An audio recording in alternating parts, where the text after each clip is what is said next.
Bienvenidos a un nuevo episodio de Soy Arcoiris. Este es un espacio que creamos para que tengas todas las herramientas para salir del closet a tu manera.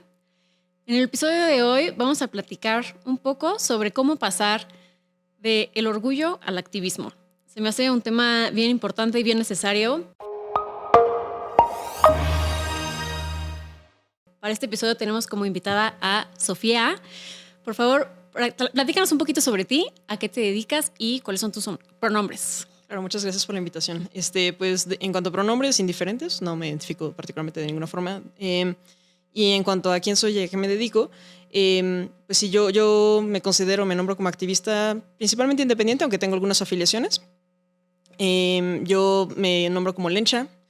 Y me gusta trabajar mucho sobre cuestiones de género y diversidad sexual, aunque también me interesa cruzarlo con otras cuestiones, por ejemplo, justicia climática, militarización, etc. Súper.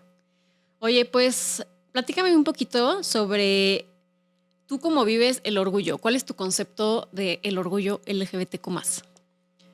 Para mí el orgullo tiene que ver con la respuesta que hacemos ante una sociedad que nos dice que deberíamos de sentir vergüenza justamente por quienes sentimos atracción, con quienes nos relacionamos, la forma de vestirnos, de identificarnos, de nombrarnos, etc.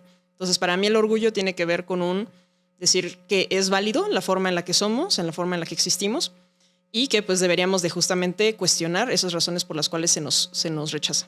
Claro.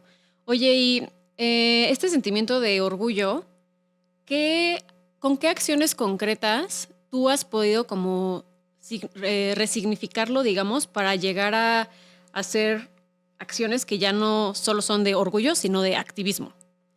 Pues creo que para mí esa trayectoria ha sido muy influenciada por precisamente, o sea, mis experiencias como Lencha. Yo empecé a sentir atracción, digamos, clara por las mujeres a partir de los 15 años. Y pues desde entonces enfrenté varias problemáticas que tenían que ver con eso. En particular, por ejemplo, cuestiones que tenían que ver con rechazo familiar, con cuestiones de salud mental, a veces rechazo por parte de otras personas dentro de mi escuela, no sentir que tenía personas adultas de confianza con las cuales acercarme.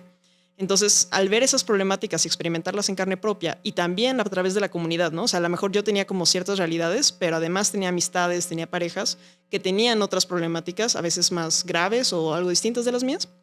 Y entonces, como a partir de un sentido de justicia mío, me dije como de que, bueno, ¿cómo le hago o qué podría hacer yo para aportar a que estas situaciones no se repitan o que justamente se mejoren de alguna manera, ¿no? Entonces creo que ahí va un poco la semilla del activismo, es preguntarte, o sea, para empezar a identificar qué cosas que te parecen problemáticas y justamente preguntarte qué podrías hacer para que estas cosas dejen de suceder o que sean menores. Claro. O sea, yo siento que como que el simple hecho de salir del closet ya es como una acción como de activismo, ¿no? O sea, porque al final de cuentas estás como diciéndole a tu contexto tu identidad, y eso ya, el simplemente plantarte en tu identidad, ya para mí es como un acto súper valiente de reclamar espacio. Pero ¿cuál fue, o sea, independientemente de estos momentos personales, o sea, ¿cómo definirías tú que fue como tu inicio en un activismo como más pensado, digámoslo, ¿no? O sea, porque quizás como que no somos tan conscientes del impacto que puede tener ciertas acciones pequeñas, pero como ya el decir como, ok, voy a hacer algo por la comunidad, ¿en qué momento crees que eso inició para ti? Para mí fue en 2016, que fue un verano que entre estudios universitarios me acerqué con una organización LGBT de acá y que estaba recibiendo personas para hacer trabajo voluntario. Y entonces pues fue un poquito esa labor de entender, de adentrarme en qué se está haciendo hoy en día, quiénes ya están trabajando en estas cuestiones y cómo lo que yo sé y lo que puedo hacer puede servir para su trabajo, ¿no? Entonces creo que en parte es sí como tener la curiosidad de quiénes ya están trabajando en estos temas y preguntarse justo cuáles son mis habilidades, cuáles son mis conocimientos, que pues en ese entonces yo estaba terminando la licenciatura en Ciencias Sociales, yo estudié Ciencias de la Educación con Sociología, y entonces me dije como, bueno, pues puedo hacer un poquito de investigación, puedo ayudar a generar datos, por ejemplo, acerca de nuestra población para identificar cómo son nuestras vivencias, qué discriminación experimentamos y, o sea, cómo a partir de esa información, que es muy importante la generación de datos, a partir de esa información, pues qué soluciones queremos que se impulsen, ya sea desde el gobierno o desde otros sectores de la sociedad. Claro. Para una persona que acaba de salir del closet o no, pero que está como todavía en esta búsqueda de cómo poder retribuir a nuestra comunidad, ¿qué consejo? Creo que ya mencionaste uno, que es como cuestionarte, ¿no? O sea, ¿qué puedo aportar? ¿Cuáles son mis, no sé, qué estudié o mis, no sé, características que podría dar para alguna asociación o para alguna causa en específico?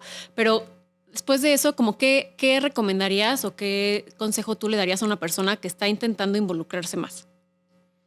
Pues creo que hay una combinación de dos cosas. O sea, por un lado es como lo que ahorita retomabas, que era, o sea, hay una práctica en japonés que se llama Ikigai, que es como identificar como cuáles son tus intereses, qué es lo que te gusta hacer y qué es lo que es como necesario por parte de la sociedad, ¿no? Entonces es como un diagrama de Venn con estos circulitos y entonces identificas qué es lo que está en común entre estas áreas. Y nuevamente, o sea, para cuestiones que tienen que ver con mejorar las vidas para personas LGBTIQA+, pues todas las, digamos, actividades que podemos realizar pueden ser de utilidad, ¿no? Se pueden hacer cosas desde el arte, se pueden hacer cosas desde las ciencias sociales, se pueden hacer cosas desde los deportes, desde las ciencias exactas, ¿no? O sea, cosas por el estilo.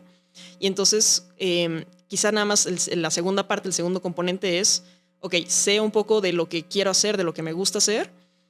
Ahora se trata de identificar qué es lo que hace falta, ¿no? Entonces, a veces para eso nos sirve acercarnos con personas que ya estén realizando este trabajo o inclusive con la historia del movimiento o simplemente como tener un panorama de, pues hay organizaciones que justamente hacen trabajo desde el arte, hay organizaciones que hacen trabajo desde la incidencia con gobierno, hay otras que hacen trabajo comunitario y entonces hacen como espacios de diálogo entre personas, líneas de apoyo como justamente It Gets Better, ¿no? O sea, como desde la psicología y cosas por el estilo.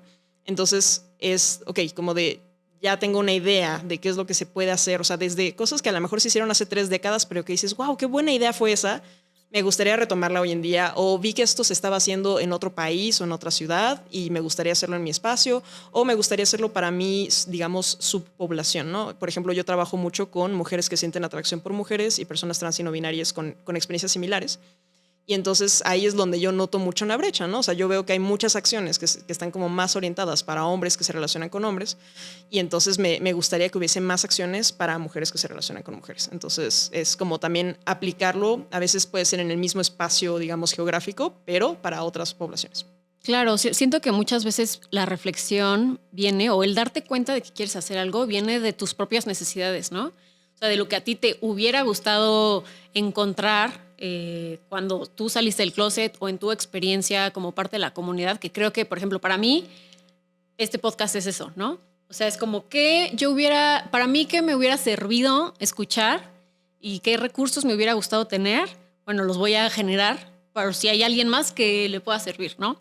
Entonces creo que también es una buena forma de planteártelo. Si tú te estás cuestionando qué puedes hacer, es como, bueno, ¿qué te hubiera gustado que existiera? Checar si alguien más ya lo está haciendo, unirte a ese esfuerzo o darle tú una perspectiva nueva, ¿no? Desde lo que tú puedes aportar.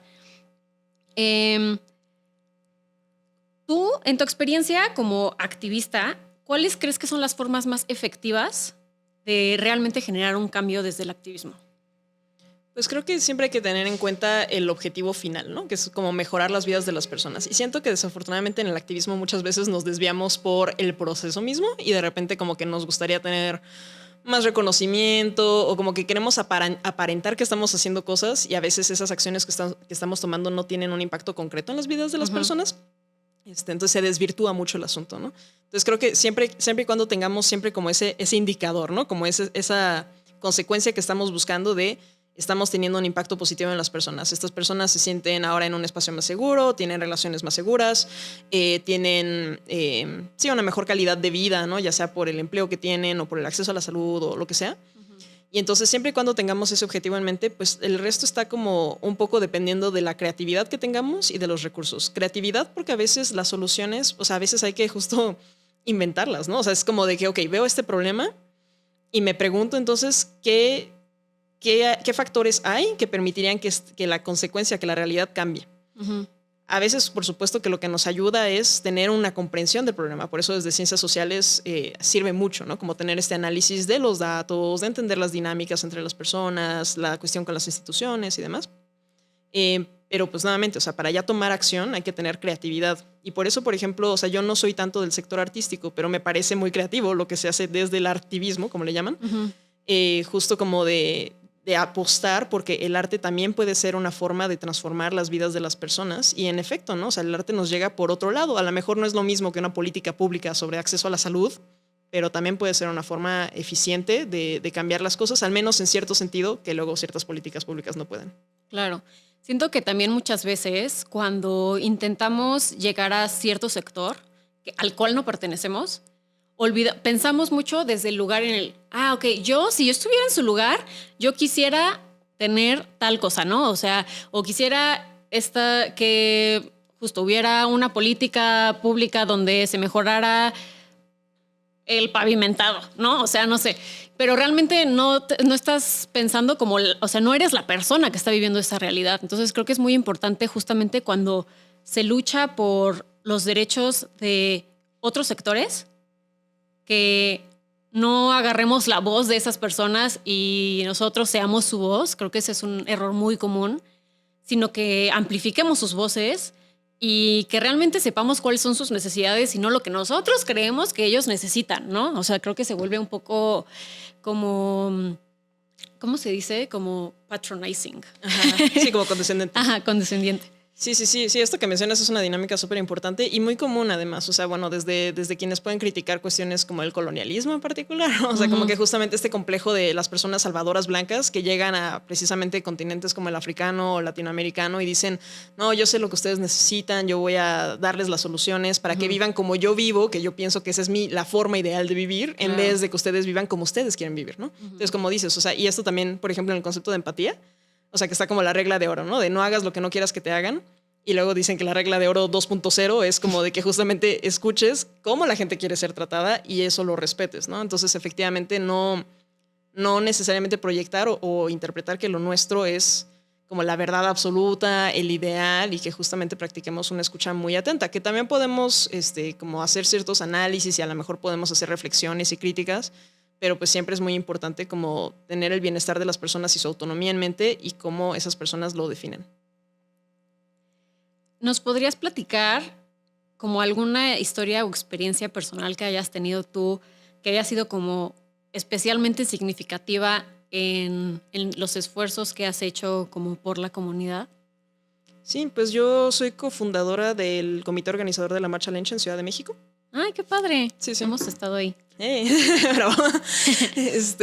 Sí, pues justo. Y el proceso de crear la Marcha Lencha, por ejemplo, acá, pues tuvo que ver, o sea, todo empezó con una conversación en Twitter con René Ghost y Ofelia Pastrana, por ejemplo. Y entonces estábamos platicando de que aquí en Ciudad de México ya existía una marcha lésbica, la última que se llevó a cabo fue en 2019, pero era una marcha antitrans, antiqueer. Y antitrabajo sexual. Entonces como que yo, por ejemplo, o sea, como que me sentía medio convocada porque quería estar en un espacio lésbico, pero no ese tipo, ¿no? O sea, no compartía. No compartía. Me representan. Exacto. Sí, justo, exacto. Además de que también, o sea, a mí me interesa también formar como alianzas o trabajo en común con otras mujeres que sienten atracción por las mujeres, personas trans y no binarias, que no necesariamente se restrinja a quienes se definan como lesbianas, ¿no? Yo misma me siento un poquito como distante del término porque a veces siento que es como muy cuadrado.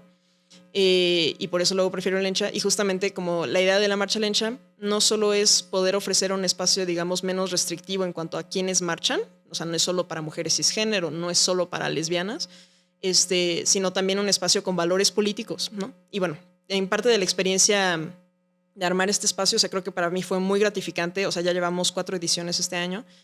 Y ha sido muy gratificante ver la cantidad de personas que llegan. Literalmente cuando hicimos la primera edición pensamos que llegarían 40 personas y no, llegaron cientos. Entonces era como ver justo que es una perspectiva que resuena, es una perspectiva que convoca.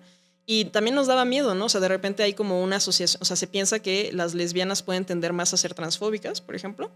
Y entonces, o sea, y desafortunadamente hay figuras activistas lésbicas mexicanas históricas que son muy antitrans. Y entonces también teníamos ese miedo, ¿no? De cuántas lenchitudes, como les llamamos, acudirían a este espacio compartiendo estos valores pro-trans, ¿no? Con pro-trabajo sexual, pro-queer. Y afortunadamente han sido muchas. Y entonces como que... Y justo he visto más estos términos. O sea, he visto que se habla más de lenchas, he visto que se habla más de personas sáficas. Y cuando yo empecé este trabajo hace como 5 años, digamos, de forma más formal, esos términos casi ni se usaban, ¿no? Entonces, claro, para mí ha sido como increíble ver este cambio de cómo nos entendemos y cómo hacemos comunidad, cómo trabajamos juntos. Sí, yo recuerdo mucho como que las primeras veces que yo empleaba el término lencha era bien castigado. O sea, como que hasta con amigas, que era así como que, ay, no sé, me acuerdo perfecto en un momento que yo presenté a una amiga y dije como, ay, es mi amiga Lencha. O sea, de mi grupo de amigas lenchas. Y mi amiga se súper ofendió, ¿no? O sea, para ella fue como un súper insulto que yo la nombrara así o la presentara así. Y me encanta ver cómo la palabra se ha ido resignificando como con algo súper afirmativo de nuestra identidad y no de vergüenza, ¿sabes? O sea, como que deje de ser una mala palabra y empiece a ser algo con lo que nos identificamos y nos sentimos orgullosos. Entonces sí siento que el simple hecho de que en este caso la marcha se haya nombrado así ha tenido un impacto enorme con el solo hecho de que sea nombrada, ¿no? O sea, no ni siquiera con asistir y con todos los esfuerzos que se hacen después, con el simple hecho de que el nombre sea ese, ya es un trabajo enorme de resignificar una palabra, ¿no? Entonces, creo que hay como muchas acciones pequeñas que también aportan como que al esquema más grande, ¿no? ¿Qué otro tipo de acciones como esta pequeñas crees que o en tu vida has notado o crees que han sido importantes para la lucha? Acciones pequeñas, pues yo creo que es interesante vernos cómo justamente personas, digamos, que pertenecemos a las lenchitudes, y ya claro que con este término, o sea, sí me refiero como personas que vivimos la lesbofobia de alguna forma o de otra. No necesariamente nos identificamos como mujeres, no necesariamente nos identificamos como lesbianas, podemos ser personas bisexuales, pansexuales, queer, etcétera, podemos ser personas trans, no binarias, etcétera. Y justamente las lenchitudes a veces como que es interesante cómo vamos, a veces nos interesamos por otros temas, ¿no? O sea, por ejemplo, a mí me llama mucho la atención lo que hacen organizaciones como X Justicias para las Mujeres o Intersecta, que pues justamente, ¿no? O sea, tienen direcciones que son abiertamente como parte de las lenchitudes, pero que se interesan en estos otros temas que tienen que ver con militarización, con acceso a la justicia, con crear formas alternativas de justicia que no dependan del Estado. Y eso me parece súper interesante, de que a veces no tenemos que dedicarnos únicamente como a esta población para que esta población se vea beneficiada desde otros aspectos, ¿no? Porque también nos atraviesa la cuestión de la militarización, también nos atraviesa la cuestión de acceso a la justicia. Y pues precisamente tener estas visiones, digamos, más interdisciplinarias, interseccionales. Entonces creo que esas acciones donde traemos nuestra perspectiva, traemos nuestra experiencia a otros temas, que a lo mejor no hacemos la conexión directa, pero que también son importantes porque pues sí, ¿no? O sea, nos concierne. Claro. En mi caso, mi primer acercamiento como a el activismo LGBT fue Estefanía Vela. Y ahorita que mencionas Intersecta, es como, creo que es de su esposa, ¿no? No, Estefanía es la directora. Ah, ok. Bueno, sabía que algo ahí estaba involucrado. Para ti, ¿quién ha sido como tu referente a lo largo de pues como tu experiencia en el activismo, siendo parte de la diversidad? ¿Quiénes han sido tus referentes? No, pues también Estefanía, la verdad. Sí, te amamos, Estefanía. Sí, club de fans. Sí, no, justamente, o sea, yo recuerdo que cuando empecé a interesarme en estos temas por ahí de 2016, o sea, justamente tanto, o sea, Estefanía como que hacía videos, publicaba artículos, y sobre todo recuerdo que la seguía en Facebook y compartía muchos artículos de otras páginas, ¿no? Que tenían que ver con estos temas. Le aprendí muchísimas cosas, ¿no? Y ahí también me di cuenta que precisamente lo que sucede en las redes sociales pues también tiene mucha influencia, ¿no? O sea, por eso también ahorita tengo un canal de Instagram y de TikTok donde hago videos, y también va un poquito por ahí mi apuesta de cómo podemos hacer accesible todos estos mensajes, reflexiones, informaciones que tienen que ver con justicia social, que tienen que ver con nuestra calidad de vida. Y entonces, ¿cómo podemos hacer llegar estas informaciones de una forma accesible, digerible? Porque pues desafortunadamente, por ejemplo, muchas organizaciones de sociedad civil, ahorita que mencionábamos esta cuestión de cómo podemos entrelazarnos, cómo podemos poner nuestros servicios, digamos, como a la disposición de la causa, pues de repente en sociedad civil pecamos, y me incluyo, como que de justo hacer nuestro trabajo un poco inaccesible, ¿no? De repente sacamos informes que son como súper pesados o densos de información. Reportes así. Sí. Y la verdad es que pocas personas lo van a leer, ¿no? Y de repente también nos falla, a lo mejor nos enfocamos tanto en el trabajo que hacemos, digamos, de la incidencia o de cosas o de la investigación, y no le invertimos tanto a la parte de comunicar esas cuestiones y de ponernos en contacto. Exactamente. Entonces, como que eso también, o sea, para las personas que les interese también entrarle como al activismo, esta labor de compartir en tus redes sociales, como de estos mensajes, de compartir estas informaciones a través de, nuevamente, inclusive si tienes como 50 personas que te siguen y la mitad son tu familia y la otra mitad son de tu escuela, o sea, está bien, o sea, porque justamente personas como yo y quizá tú, o sea, como que ves tus redes sociales y ahí vas llegando con esa información y con esos mensajes y te va cambiando el chip, ¿no? Y dices como de que, wow, ahí yo me gustaría involucrarme en estos temas porque veo que hace falta, veo que es importante y quiero ponerme al servicio de eso. Sí, claro, y justamente como que el hecho de que tengas a personas que no son de la comunidad o que no tengan nada que ver contigo o tu lucha y tu activismo, pues es justo hasta mejor, ¿no? O sea, porque le estás llegando a un sector que probablemente de otra forma no va a recibir esa información. Sí. Entonces es bien importante. Y creo que también, o sea, porque creo que el hacer contenido, digo, yo lo impulso, hagan contenido sobre los temas que les apasionen, sobre desde entretenimiento, que también creo que es súper válido, como que el respiro que nos da en la vida, hasta lo informativo y el activismo, pero el simple hecho de repostear un video, ¿no? O sea, ni siquiera tú tienes que generar el contenido. Compartirlo ya es como que una forma súper importante en la que puedes llegar a otras personas. Y para mí, o sea, yo quise invitar a Sofía porque la verdad es que creo que tiene un contenido súper interesante y súper informativo. Entonces también, si no la conocían, vamos a dejar aquí sus redes sociales para que la puedan seguir, porque creo que hacen falta mucho espacios así y existen, pero yo digo que neta no hay suficientes. O sea, entre más allá, mejor. Y creo que también como que espacios que se vivan desde las lentitudes, desde, o sea, como que siento que también estamos también muy saturades de espacios un poco más hombre, gay, cisgénero, blanco. Entonces, espacios donde hablen personas racializadas también son súper importantes, ¿no? O sea, como que tengamos distintas perspectivas es súper valioso. Y también el que, o sea, una forma de que tú te involucres, tu persona que está ahí en su casita, te involucres en la comunidad es seguir a personas de toda la diversidad, ¿no? O sea, porque yo me acuerdo que al principio yo de que seguía a todas las lesbianas, ¿no? Y ya esos eran mis referentes, todas las lesbianas del internet. Pero no, o sea, también hay que seguir a drag queens, hay que seguir a hombres trans, o sea, hay una cantidad de diversidad y vivencias distintas que el simple hecho de educarnos ya es un acto de apoyo a la comunidad, ¿no? También creo que algo que de lo que no hablamos mucho y se habla un poco más como en espacios feministas es como del acompañamiento que viene con el activismo, ¿no? Muchas veces se vuelve un espacio bien desgastante y emocionalmente, salud mental, todo, ¿no? O sea, se vuelve muy overwhelming. Pero ¿qué consejos tú nos podrías dar para manejarlo de una manera más sana? Porque muchas veces nos perdemos en esta empatía sin fin y ahí nos desbordamos y al final nosotros quedamos en el último lugar, que creo que no es el objetivo.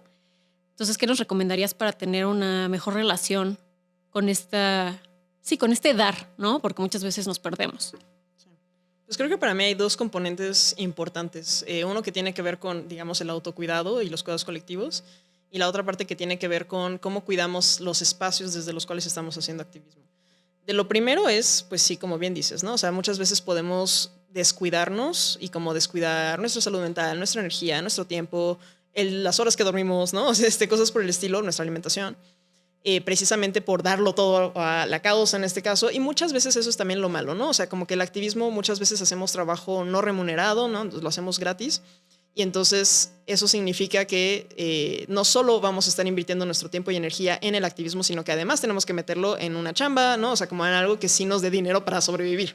Uh-huh. Además de que quizá nos dediquemos a los cuidados de personas en la familia o cosas por el estilo. Entonces, con esta combinación de cosas, o sea, yo sí diría que el autocuidado y los cuidados colectivos tienen que ver con uno, o sea, precisamente yo preguntarme, ¿cuánto tiempo tengo disponible? ¿Cuánta energía tengo disponible? ¿Cómo me aseguro de que cosas básicas como asegurarme de comer lo suficiente al día, asegurarme de dormir lo suficiente al día, de beber agua, ¿no? Cosas por el estilo. ¿Cómo me aseguro que esas necesidades estén satisfechas? ¿Cómo les puedo primero dar prioridad? Y luego veo cuánto tiempo y energía me queda para todo lo demás. Es medio frustrante, claro, ¿no? O sea, decir como, híjole, por más que quisiera yo dedicarme a esta causa, no me da tiempo, no me da energía, es muy malo, pero también hay que recordar que pues esto es una cuestión, es un maratón, ¿no? O sea, no es una carrera de 100 metros, y entonces que en ese sentido, si no mantenemos como la dinámica para mantenernos como bien realizando esas actividades, entonces nos vamos a desgastar, vamos a terminar odiando el activismo, nos vamos a salir, ¿no? Así como de que todo muy pesado. Entonces, cuidar eso, el autocuidado. La segunda parte de los cuidados colectivos tiene que ver con también estar al pendiente de las demás personas, ¿no? O sea, igual, preguntarte con las personas con quienes estás trabajando como de que, oye, ¿dormiste bien? ¿Necesitas algo de comer? ¿Cómo te apoyo? O justamente, o sea, tanto en ofrecerles las cuestiones como alimentos o ayudarle a limpiar su casa o qué sé yo, como decirle, oye, tranqui, ¿no? O sea, a lo mejor no nos pongamos presión sobre este objetivo. Sé que nos encantaría llegar a este objetivo, pero pues si no se puede, no se puede, ¿no? No tenemos que autoexplotarnos, ¿no? Para lograrlo. Como ir más tranquilamente. Yo creo que hay personas que quizás se van a frustrar escuchándome diciendo esto, porque también claro que la causa es muy importante. Hay vidas en riesgo, literalmente. Pero sí hay que organizarnos para que sea sostenible. El último componente de cuidar los espacios, yo diría que tiene que ver con cuidar nuestras relaciones. O sea, yo ya tengo bastantes años aquí en el activismo y vaya, los pleitos no faltan, ¿no? O sea, como de que claro que nos vamos a pelear, claro que también va a haber cuestiones afectivas. O sea, yo justamente como alguien que siente atracción por las mujeres, o sea, pues he tenido novias, ¿no? He tenido amigas que justamente, o sea, no solo estás trabajando con otras personas, estás formando relaciones amistosas, románticas con esas personas y tienes que ver cómo cuidar, o sea, el sentido de comunidad, pero también la cuestión laboral, ¿no? O sea, cómo nos aseguramos de que el activismo no se termine porque cortaste con tu novia que también estaba trabajando contigo, ¿no? Y desafortunadamente esto sucede mucho en el movimiento lésbico. Sí. No lo dudo. Ajá, sí. Entonces es mejorar nuestras herramientas de comunicación, procurar tener una comunicación asertiva, decir, oye, esto no me suena, no estoy de acuerdo con esto. A lo mejor de repente identificar incompatibilidades, ¿sabes? Como de, ¿sabes? Creo que no compartimos del todo objetivos o valores. Aquí la dejamos, llevemos la fiesta en paz. A lo mejor vamos en espacios separados, pero encontrar formas de colaborar aún así, ¿no? Es muy importante.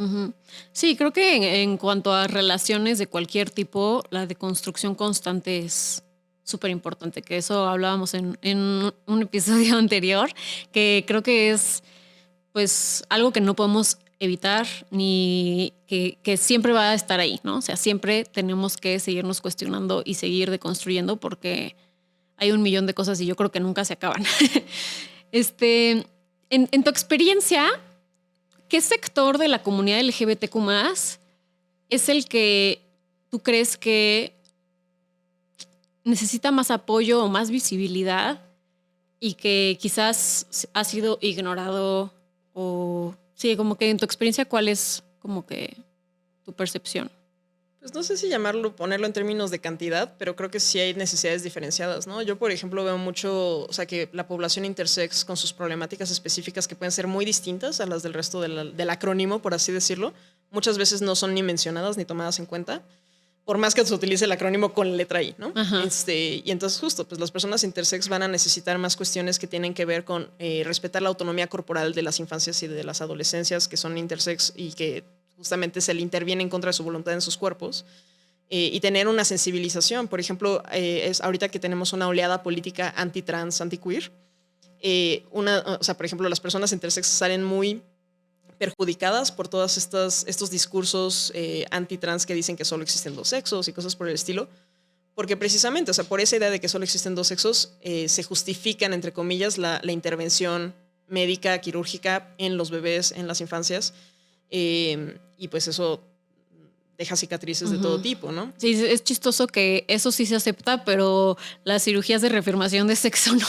Sí, exacto, o sea, es eso, ¿no? O sea, como que tienen este discurso estos grupos antiderechos como de que están interviniendo en infancias y cosas así. Con los niños, no. Exacto, y de aquí, de este lado, también podemos decir, claro, tampoco, ¿no? O sea, pero hay que checar justamente la cuestión del consentimiento y pues eso, cómo cuidamos del bienestar de las personas y bajo qué lógicas estamos o no interviniendo en ellas. Y que de todas formas, ¿no? O sea, precisamente lo que sucede con infancias y adolescencias trans es que se suele posponer decisiones irreversibles sobre sus cuerpos hasta que crezcan lo más posible sin perjudicar su desarrollo físico, ¿no? Entonces, eso, ¿no? O sea, como que tener, o sea, en mente las diferentes necesidades. Nuevamente yo trabajo más con mujeres que sienten atracción por mujeres y la mayoría de esta población de mujeres que sienten atracción por mujeres son mujeres bisexuales. Muchas de ellas no han tenido relaciones con mujeres. Y que precisamente se encuentran en un entorno en donde no tienen esa posibilidad, ¿no? O sea, hay quienes hablan de heterosexualidad obligatoria o compulsiva, y entonces cómo podemos también como crear las condiciones para que no sea de a huevo que se relacionen con mujeres, pero que tengan más la libertad de hacerlo, ¿no? Y a veces eso que tiene que ver con cuestiones de salud mental, con cuestiones de vivienda, de entorno familiar, a veces son cuestiones que permanecen más invisibles. Por ejemplo, a veces los crímenes de odio no nos afectan tanto en los datos que tenemos, que también hay que cuestionarlos. Eso afecta más sobre todo, por ejemplo, a mujeres trans, pero eso no significa que las vivencias de chavas que se encuentren en familias que son lesbofóbicas, bifóbicas y que no tienen libertad para relacionarse con quienes quieren, no se sienten validadas en su forma de ser, pues eso también es grave, ¿no? Eso también puede llevar a depresión, ansiedad, intentos de suicidio. Y entonces eso también hay que voltearlo a ver. No es que sea más o menos importante, pero hay que voltearlo a ver. Para las personas que están interesadas en involucrarse más en el activismo, ¿nos podrías recomendar asociaciones, espacios o comunidades? Yo recomiendo de primera mano It Gets Better. Hacen un trabajo súper importante para generar herramientas y recursos para la comunidad LGBT, para educarnos, que creo que es un paso súper importante, pero ya más como en manos a la obra, ¿tú qué otros nos recomendarías? Me cuesta responder esta pregunta porque siento que muchas organizaciones, o sea, nos cuesta trabajo encontrar estructuras que permitan que personas nuevas vayan entrando y que entren a la acción. Porque otra de las preocupaciones en nuestro sector es cómo asegurarnos de que el trabajo sea justo, que sea remunerado. Y a veces las organizaciones no tienen muchos recursos para pagar eso. Entonces, ¿cómo nos aseguramos de que el voluntariado sea a la vez significativo? O sea, como que no estés ahí como sirviendo el café, ¿no? Así como haciendo tu trabajo social, tu servicio social en alguna organización, pero que a la vez tampoco te explote. Sí, que genere un impacto, pero también... que tampoco abuse de ti, ¿no? O sea, como de que... Entonces, eso para mí ha sido un desafío. O sea, te puedo decir que en el comité organizador de la Marcha Lencha abrimos la convocatoria cada año para que las personas que quieran entrar puedan hacerlo, ya que el trabajo que hacemos adentro es totalmente voluntario. Pero ahí también de repente tenemos dificultades para ponernos de acuerdo en quién hace qué, ¿no? Y cómo tomamos decisiones, etcétera.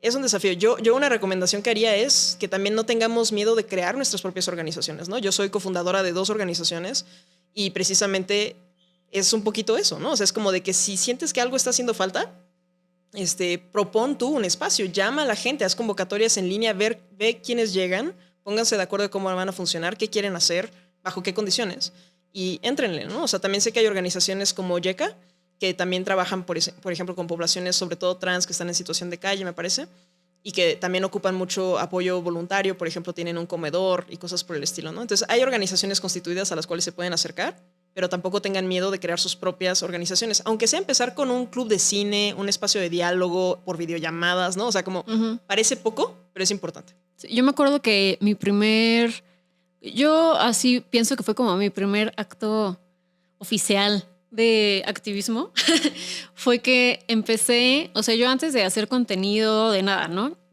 Empecé a hacer, o sea, yo publicaba en mi Facebook y en mi Instagram como de el jueves a las 8 de la noche nos vamos a reunir en este Zoom y este es el tema de la conversación. Entonces era como de cosas que no sabías de la comunidad LGBT o no sé, me inventaba ya algún tema que tuviera que ver con la comunidad.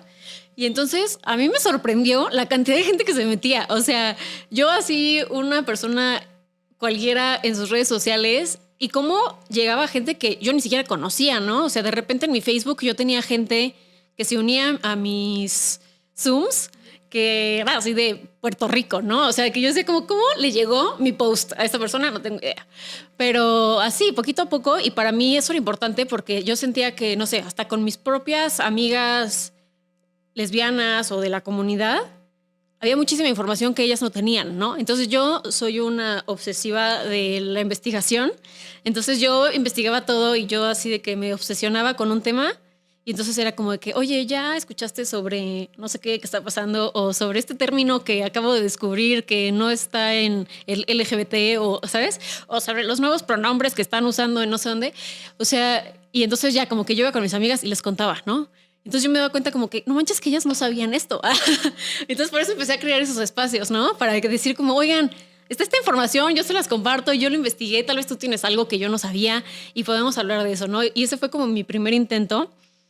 Y la verdad es que fue sorprendente darme cuenta que había personas interesadas, ¿no?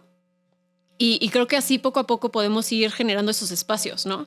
Eso fue como algo que yo necesitaba o que yo quise crear, pero pues cada quien tiene su propia inquietud o su propio, no sé, o sea, es como justamente lo queer abarca como que toda la disidencia en todo, ¿no? Entonces, no sé, también me acuerdo que alguna vez hubo no me acuerdo si era diplomado o algo que era como sobre lo queer en la biología, ¿no? Entonces, súper interesante y pues es como su propio nicho, ¿no? Entonces era como los biólogos hablando sobre lo queer en la naturaleza y no sé qué, y pues habrá el nicho para ese tema, ¿no? Y habrá el nicho para la representación LGBT en los cómics o en los videojuegos o sea, como que lo que a ti te interesa va a haber gente en tu nicho, entonces creo que es bien padre porque aparte después de eso vas creando una comunidad, ¿no?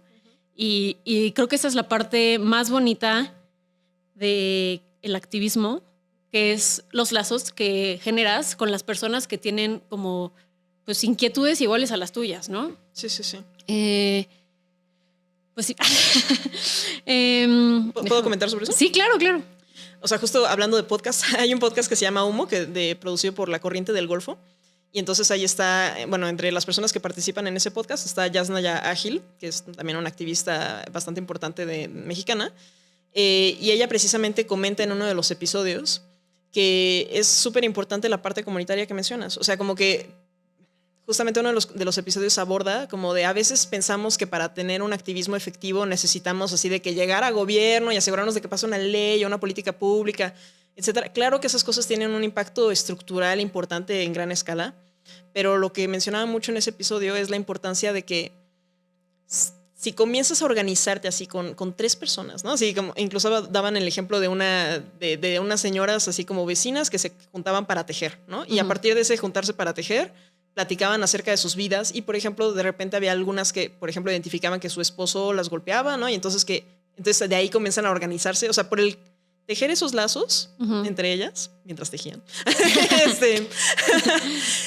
justamente se fueron apoyando y fueron dando respuesta a problemáticas que enfrentaban en su comunidad, ¿no? También mencionaron un caso de una chica que desapareció en la comunidad y entonces ellas fueron las primeras en reaccionar y en organizarse para precisamente buscar a la chica, ¿no? Que afortunadamente se encontraron. Entonces, esto que mencionas de la comunidad no es poca cosa, ¿no? O sea, como que a veces sentimos que lo único que nos da es para participar en un club de lectura o en un club de cine o cosas por el estilo. Pero eso, el ir conociendo a otras personas con quienes compartes valores, el ir como compartiendo acerca de tus experiencias con esas personas y escuchando sus experiencias, eso ya crea los cimientos, como la base, para poder construir otras acciones a partir de eso y justamente no llegar a un desgaste o a fracturas como irremediables. Sí, o sea, creo que para mí el construir comunidad ha sido o sea, como que la base de todo, o sea, de plantarme mucho más segura en mi identidad, de investigar más cosas, de aprender de las vivencias de otras personas. Y yo siempre le digo a René, mi novia, que yo siempre quiero nuevas amigas lesbianas. Yo le digo, es que ya necesitamos más amigas lesbianas. O sea, porque siento que nos hace mucha falta, o bueno, no sé, tal vez hay lesbianas que tienen su supergrupo de amigas gigante y las envidio, pero siento que es difícil, o sea, es difícil generar como un espacio así, o sea, siento que nos hacía falta, o sea, yo pienso como, bueno, yo en prepa tenía mi grupo de amigas hetero de la prepa y pues nada, las quiero mucho, pero yo quiero eso en versión lesbiana. Claro. Entonces, o sea, justo como generar esos espacios y siempre sale algo. O sea, yo me acuerdo como que la primera vez que yo pensé en hacer un podcast, que fue hace 1000 años antes de este podcast, fue con un grupo de amigas lesbianas que dijimos como, oigan, hay que hacer algo, ¿no? Tenemos 1000 cosas que compartir y que hablar de nuestras experiencias y de la comunidad. Hay que hacer un podcast. Nunca lo hicimos, pero salió la idea. Entonces creo que así poco a poco también tú entre tus amigos puedes ir sacando ideas que beneficien a tu grupito nada más o que beneficien a más personas, ¿no? Entonces creo que esa parte es bien importante. Para cerrar un poquito el tema, ¿qué mensaje te gustaría darle o compartir para inspirar a una persona que está buscando cómo luchar por sus derechos y buscando acercarse al activismo? Pues yo les diría que, o sea, tus experiencias importan, tu perspectiva importa, lo que has aprendido a través de tu propia vida importa y vale la pena que trates, o sea, tú puedes ayudar a que otras personas no experimenten los problemas que tú has experimentado o justamente pues, incidir para un tema en pro del bienestar de otras personas. Entonces considera que sí vale la pena lo que tú compartas en redes sociales, como decíamos, también vale la pena si propones un espacio comunitario, también vale la pena si decides convocar una marcha, ¿no? Convocar como una acción, un foro para crear políticas públicas, lo que tú quieras. O sea, como que vale la pena tomar estas acciones. De repente parecen chiquitas, pero como estábamos mencionando, tienen un impacto. A veces sirven a lo mejor para influenciar a otra persona que va a terminar volviéndose súper activista, ¿no? No sé si Estefanía Vela pensaba en que aquí estamos nosotras dos, ¿no? Gracias a ti, Estefanía Vela, estamos aquí. Pero justo, o sea, como que a lo mejor no esperas que compartiendo publicaciones en redes sociales vayas a tener el efecto en otras personas, pero sí, ¿no? O sea, aquí estamos. Entonces, no, y aparte, en el caso específico de Estefanía, o sea, hacía comedia en algún punto, ¿no? Sí, sí. O sea, ha hecho más cosas que comedia, pero yo la conocí por su comedia, entonces, pues, o sea, cosas que a veces vemos como bien simples, como es un sketch de comedia, sí, pueden generar como una semillita muy importante, ¿no? Claro, sí. Entonces como que pues, o sea, lo que parece chiquito puede ser una semilla para algo muy importante, entonces no dudes en hacerlo, ten valor y justamente júntate con otras personas que comparten tus objetivos y tus intereses. Muy bien, muchas gracias. Te voy a hacer la última pregunta que le hago a todos los invitados, que es, ¿qué te gustaría que Sofía antes de salir del closet supiera? Y pues sí, algo como, ¿qué te gustaría decirle? Pues a Sofía del pasado le diría que sí fue importante esperar a tener condiciones de seguridad para compartir quién era y como sentirme segura con quienes lo estaba compartiendo, pero que afortunadamente, o sea, dejó de ser un motivo de pena o de miedo, ¿no? O sea, que dejó de ser un motivo de ansiedad y que es increíble que hoy en día sea, a veces me nombro como lencha profesional, y que sí, o sea, no hubiera imaginado eso cuando estaba en la prepa, ¿no? No hubiera imaginado que podría ser abiertamente, incluso sería conocida por ser lencha, ¿no? Entonces es como de que, pues que ese peso que tenía sobre la espalda, pues cayó y ya no está presente y qué bueno. Muchas gracias, Sofía. Creo que en este episodio pueden salir muchas personas inspiradas a hacer algo por nuestra comunidad o por distintas comunidades, también es muy válido. Y pues nada, gracias por estar aquí, por compartirnos lo que haces. También, si quieren aprender mucho más sobre el trabajo de Sofía, síganla, porque la verdad es que sigue publicando cosas que cada día vas aprendiendo algo nuevo, entonces creo que es muy valioso. Y pues también no se olviden de seguirme a mí, seguir las redes sociales de Soy Arcoiris. Quiero platicarles sobre una organización increíble que está patrocinando este podcast. It Gets Better México es una asociación dedicada a brindar apoyo y recursos a jóvenes LGBTQ+. Fue fundada en 2010 y su misión es inspirar y empoderar a quienes enfrentan desafíos por su orientación sexual o identidad de género. Si visitas su página vas a poder encontrar una colección muy útil de recursos, herramientas y apoyo, desde videos inspiradores hasta guías educativas y diversos programas. Así que si alguna vez sientes que necesitas apoyo o simplemente quieres aprender más sobre cómo puedes ser un aliade, te animo a visitar su página web en itgetsbettermx.org.